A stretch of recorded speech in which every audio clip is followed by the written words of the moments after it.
I have some real issues with things he said about national security policy and some concerns. I think there are some contradictions. You can't have a trade war with China and then turn around and ask them to help you on North Korea. I have no idea what his policy would be in terms of dealing with ISIS. I worry a little bit about his admiration for Vladimir Putin. He seems to think that he has all the answers and that he doesn't need any advice from staff or anybody else, and that he knows more about these things than anybody else, and doesn't really feel the need to surround himself with informed advisors. That former Defense Secretary Bob Gates not exactly issuing a ringing endorsement of Trump's approach or abilities when it comes to the world stage. Now, you should remember, Gates, he worked for 5 presidents, from Carter and Reagan to Bush and Obama, not exactly a partisan when it comes to these matters, and he's hardly alone in his policy criticisms across the board here. You want to talk taxes when it comes to the Trump policy? Fortune magazine said it could blow up the national debt to the tune of $10 trillion, that's with a T, $10 trillion. His plan to ban Muslims from entering the U.S., well, the British Prime Minister David Cameron calls it, and Trump, divisive, stupid, and wrong. Other than that, he loved it. London's newly elected Muslim mayor says Trump has an ignorant view of Islam, and even the mayor of Paris is calling Trump stupid. I should also mention the London mayor said if he got elected, his policies would basically bar me from even visiting the United States because I'm one of them. Now, I ask you, what's more concerning for that independent voter, somebody that is on the fence, even a Reagan Democrat?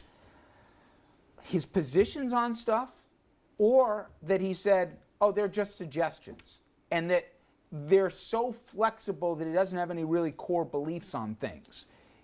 Because those are two very different elements to it, but neither one give you confidence if you're looking for a commander-in-chief who knows, especially in 2016, what the global landscape's going to be, that he's got a real command of the issues. Well, I think both of those are disconcerting, but I'm going to go off the board and stick with what Bob Gates was saying. Another boat analogy? When Trump gets the 3 a.m. phone call, does anybody have any conviction that he'll know what he's doing, or do the right thing, or not fly off the handle, or not pull something out of his boat, if I can make up a phrase, I think that's the real concern, that nobody knows what they're getting with Trump, and certainly he's got this capacity to fly off the handle in a way that I don't think a lot of people would consider presidential.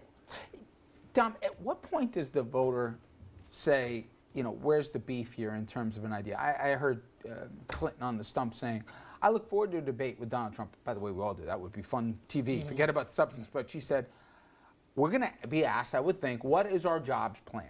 And she goes, I'm going to lay them all out, blah, blah, blah, blah, blah. He's going to tell you, oh, I'm going to have the best, greatest jobs plan ever in the history of mankind. Nobody's going to do jobs better than me. But he won't give any details whatsoever.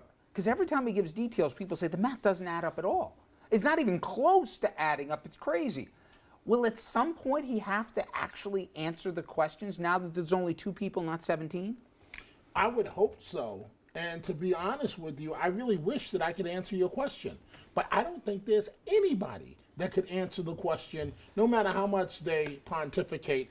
And that's not alluding to anybody at this table. I'm just saying that I don't think the best of the best of the best could answer the question. Because no matter, it's going to be a steady, the piece the Times did is going to be times 10. That's nothing compared to the stuff that's going to come out.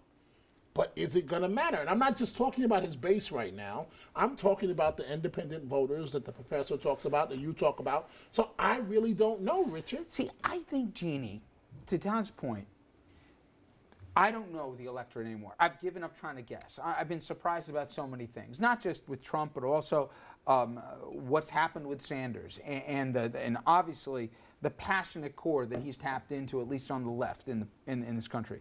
However, I gotta think, wherever you are on the political spectrum, you look at the world today with so many uncertainties, so many questions about what happens in this part of the globe or this part. How do we build jobs here in this country where you're seeing obviously a widening gap? And if you sleep on what Sanders tapped into, you do it at your own peril.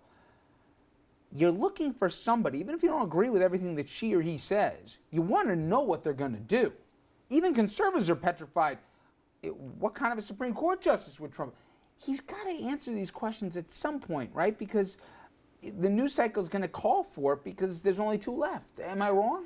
You know, I think what we need to understand is what has been so appealing about Trump to so many voters on the right has been he is offering simplistic answers to very complex questions. And that's not a knock against people on the right. That's true for all of us. We would love simple answers And I'll let you to answer. complex Is he giving questions. answers, or is he just telling people Yes, it'll be great? He's But that's giving, not an answer. It's not, yep, he's giving simplistic responses to complex questions, and that's appealing to us as human beings because nobody wants to put want them a bumper through the sticker. rigor.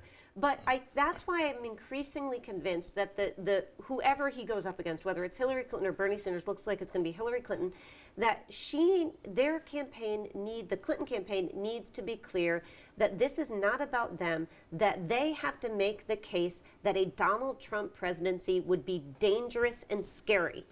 And so she's got to and I hate to say this, but from a strategic standpoint, she's got to be very careful not to get caught up in the trap of I'm smarter, I have the better answers, I'm going to tell you for the next 2 hours what my policy plan is going to be. She can do that in her white papers and what else, but she's got to be very clear to the vast majority of voters that a Trump presidency is scary, and this is why. Because the more they make it about Trump, the more likely it is that voters are going to become increasingly concerned and turn in her direction.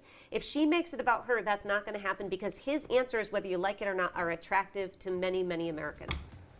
All right, coming up next, closer to home here, the intersection of money, politics, and federal investigators. Governor Cuomo, Mayor de Blasio, both in that uncomfortable spot thanks to friends, aides, and even allies.